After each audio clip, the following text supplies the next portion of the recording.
আর আমনেরে কিনবে ভোটের আগের রাত্রে 500 টাকায়। তার মানে আপনি এমন একটা মানুষ যে আপনি পশুর দামের চেয়েও নিকৃষ্ট। তা আপনি কি পশু না? এর থেকেও খারাপ। আপনি গরু না, এর থেকেও খারাপ। আপনি শুকর না, তার থেকেও খারাপ। আপনি কুত্তা না, এর থেকেও খারাপ। নবীজি হাদিসে বলছেন, আল্লাহর ইবাদত তুমি এমনভাবে করতে হবে যে তুমি আল্লাহকে দেখে দেখে ইবাদত করো। তুমি আল্লাহরে সেজদা দিবা না দেখে কেন? আল্লাহকে দেখে দাও, এবং তোমার বুঝে আসলেই তুমি তাকে মানো, তাকে চিনলেই তুমি মানো, কারণ যে যাকে চিনে সেই তাকে মানে। আপনিও মুসলমান, আমিও মুসলমান। আপনি টুপি দিতে চান না, আর আমি টুপি খুলতে চাই না। এখন মুসলমানে আমারটা ভুল, আপনারটা ঠিক, না হয় আপনারটা ভুল, আমারটা ঠিক। আপনার আল্লাহ আমার আল্লাহ এক, নবী এক, কোরআন এক, কাবা এক, ধর্ম এক, কালেমা এক, অথচ লেবাস আলাদা আলাদা। সবাই এক আল্লাহর গোলাম হলে পোশাকটাও তো এক থাকার কথা। কি এক মাদ্রাসার ছাত্র হলে, এক স্কুলের স্টুডেন্ট হলে ড্রেস কি ভিন্ন হবে? হ্যাঁ, সবার এক ড্রেস। কি বিষয়? যে আমরা এমদাদুল উলুমের ছাত্র। কি আবার স্কুলে যারা পড়ে তাদের ড্রেস সব সমান। আমরা ইসলামী স্কুলের বা কলেজের সন্তান। কি তাহলে আমাদের ড্রেস কেন আলাদা? আর আলাদা হইলেও তো সিস্টেম থাকবে ওই লাইনে। অথচ আপনি টুপি পরেন না তো পরেনই না, আমি বয়ান করলেও আপনাকে পড়তে চান না, উল্টা আরো আমাকে বাজে কথা বলে।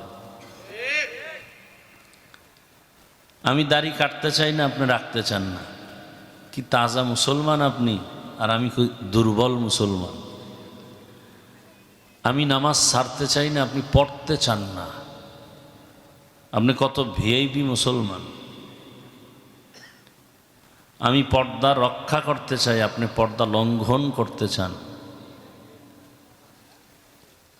এখন কি আমরা লাইন ছাড়া আছি না আপনারা লাইন ছাড়া? বুঝতেছি না।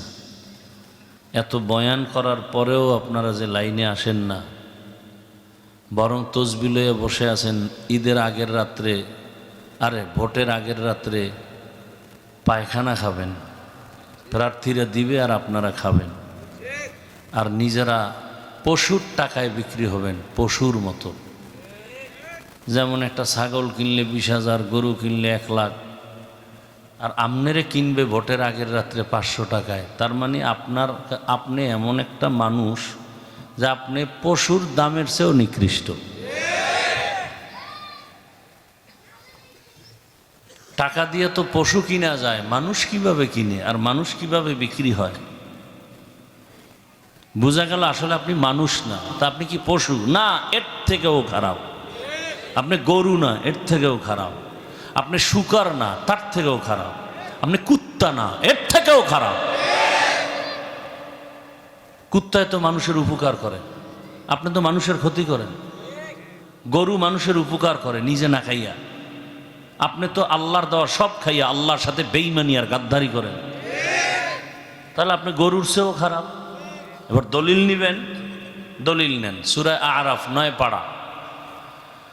ওয়ালাকাদ যারানা লিজাহান্নামা কাসীরাম মিনাল জিন্নি ওয়াল ইনস লাহুম কুলুবুন লা ইয়াফকাহুনা বিহা ওয়া লাহুম আ'য়ুনুন লা ইউবসিরুনা বিহা ওয়া লাহুম আযানুন লা ইয়াসমাউনা বিহা উলাইকা কাল আনআমি বাল হুম আযাল উলাইকা হুমুল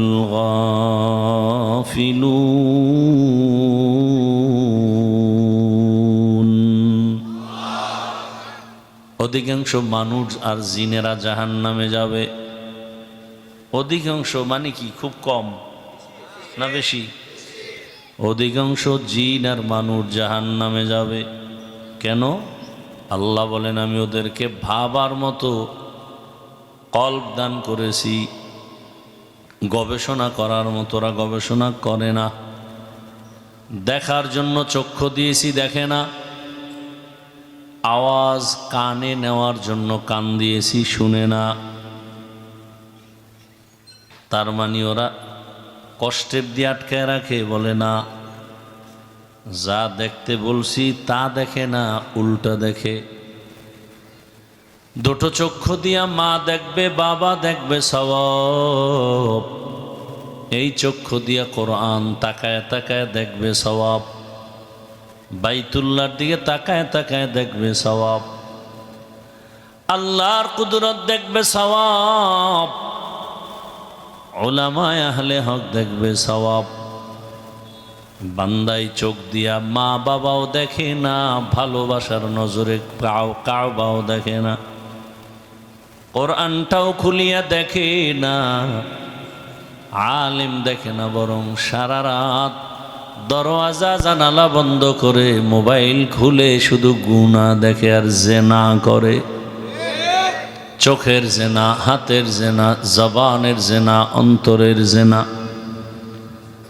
ক্ষতিটা করলা কার? দুনিয়াতে পাগল, রাস্তার ল্যাংটা পাগলও নিজের ভালো বুঝে, এ কারণে সে আগুনে হাত দেয় না। বিদ্যুতের তারের লগে হাত লাগায় না। আর তুমি পাগল না রাস্তার, কিন্তু তুমি নিজের ভালো বুঝলা না। নিজের চোখের পাওয়ার নিজে নষ্ট করো, নিজের হার্ট, নিজের কিডনি দুর্বল করো।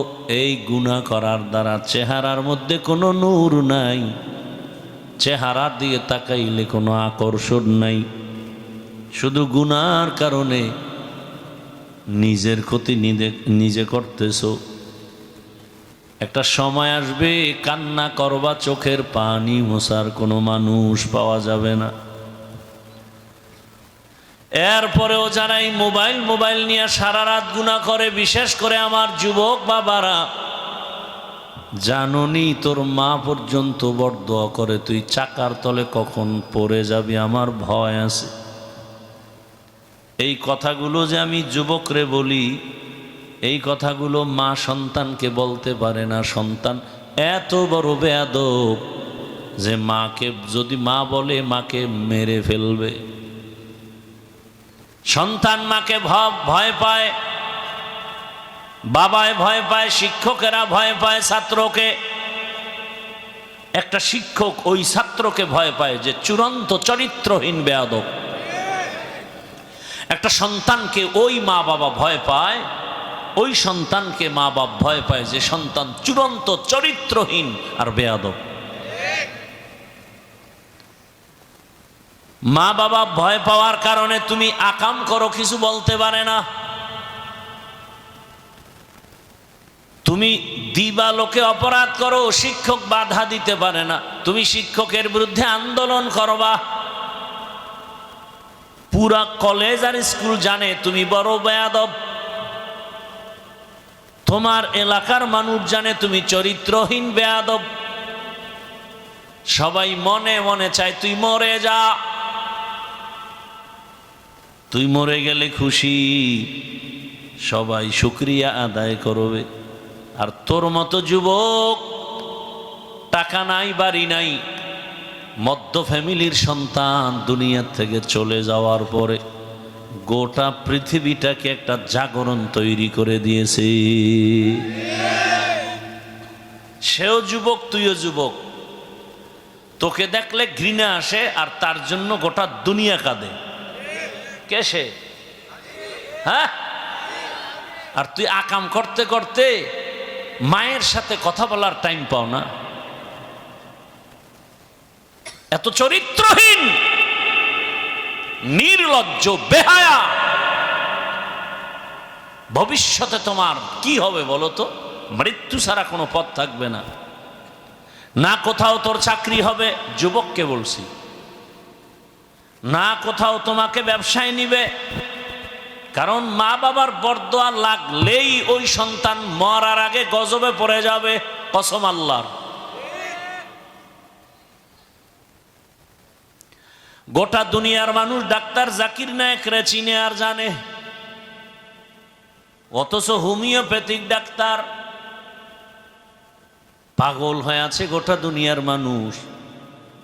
টাকার বাহাদুরিতে হয় নাই, ক্ষমতায় হয় না, এগুলো হওয়ার পেছনে লাগে সুন্দর চরিত্র, নৈতিক আদর্শ। তুকু যাও সুন্নতে আহমদ কু জাবা মুহাম্মদ কৈবুয়াদ নিসবত মান আহাব্বা সুন্নতি কৌলে রসুল মজদায়ে কানা মাই হাম কুন কবুল। যুবক বাবারা রাগ করো না, আল্লাহ হেদায়াত দান করেন। রাগ করলেও আমি বলে যাব, রাগ করলেও বলে যাব, এটাই তো সততার স্লোগান। কে রাগ করবে, কে কষ্ট পাবে, আমি সত্যের এক সৈনিক, আমি সততা আর আদর্শের এক প্রতীক। জীবন চলে যাবে, কোনো কাপুরুষের সামনে মাথা নত করা যাবে না। পশু টাকা দিয়া কিনা যাবে, সততার আদর্শের আমি বান্দাকে টাকা দিয়া কেনা যাবে না। এই সততার জীবন নিয়ে আগাও রে যুবক বাবা।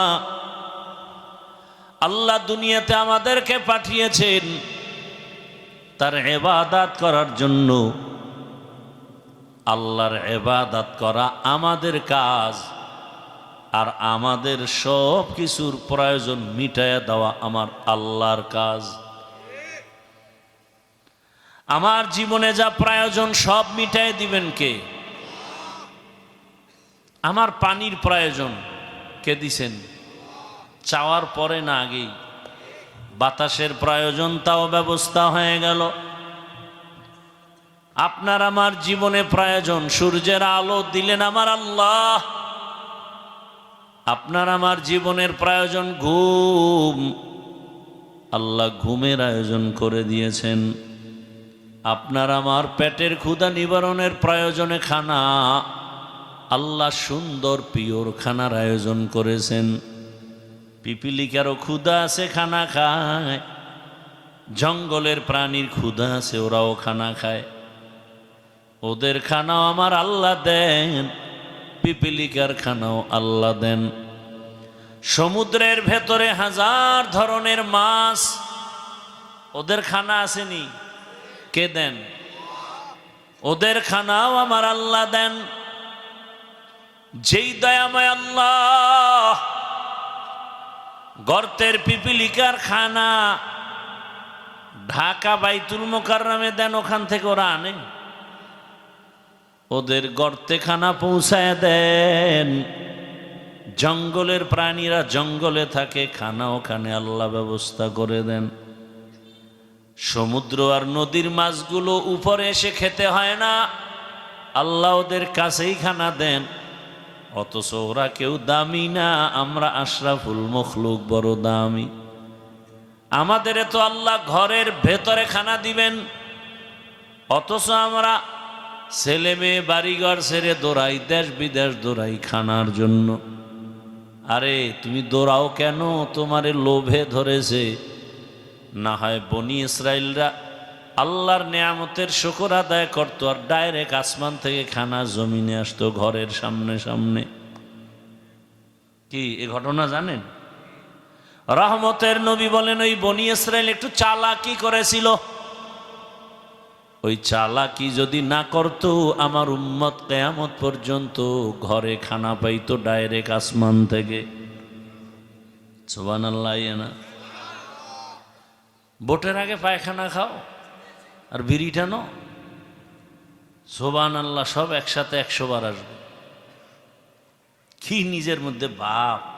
আল্লাহ কয় তুই শুয়ারের চেয়ে খারাপ, আরে ভাবলই আছে মনে হয় দেশের বিশাল বড় বুজুর্গ, পাশে দাঁড়াইলে 2 মিনিটে মনে হয় যেন বাথরুমের পাশে দাঁড়াইছে, প্রস্রাব করে পানি লয় না, বিড়ি টানে আরো কত আকাম, পোশাকটার মধ্যে নাই পরিচ্ছন্নতা। জিগাইলি ভাই চলেন নামাজে, কয় না হুজুর শরীর ঠিক নেই। তুমি কি মহিলা? ও নিমক হারাম বোকা। এইবার না হুজুর পোশাক ঠিক নেই। হুজুরে পেশায় ধরছে, পোশাক ঠিক না থাকলেও নামাজ হইব। কয় হুজুর আমার মনই ঠিক নেই। আছে না নাই? হেই নিমক হারাম গুলো আবার আমাকে দিল ঠিক, আমাকে ইমান ঠিক। নবীজি বলেন পৃথিবীর বড় সোর যারা নামাজ পড়ে না, এর দিল কিভাবে ভালো হয়? যে সুদের টাকায় ব্যবসা বাণিজ্য করে, 24 ঘন্টার সেকেন্ডে সেকেন্ডে অল টাইম মায়ের সাথে জিনার গুনাহ। ভালো সন্তান এই গুনাহ করতে পারে? ও তো বলবে না খায় মরে যাব, এই আকাম করব না। কিন্তু এগুলো বন্ধ হচ্ছে। সুদের খাতায় যাদের নাম, জীবনে একটা মোনাজাত কবুল হবে না, যত মোনাজাত দিক ওর একটা মোনাজাত কবুল হবে না। জীবনে যতবার হজ করবে একটা লাব্বাইক কবুল হবে না, একটা সেজদাও কবুল হবে না।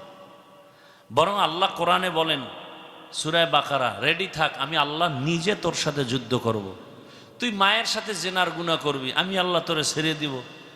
যেখানে আমি আল্লাহর পরে আমি ইবাদত আমারটার পরেই আমি হুকুম দিছি মা বাবার হুকুম মানার জন্য, সেই মায়ের সাথে জিনার গুনার করার মতো আকাম করবি, তোরে আমি ছাড়ব না। আমি আল্লাহ নিজে রেডি, অন্য টন্য বুঝি না, তোর সাথে যুদ্ধ আমি আল্লাহ করব।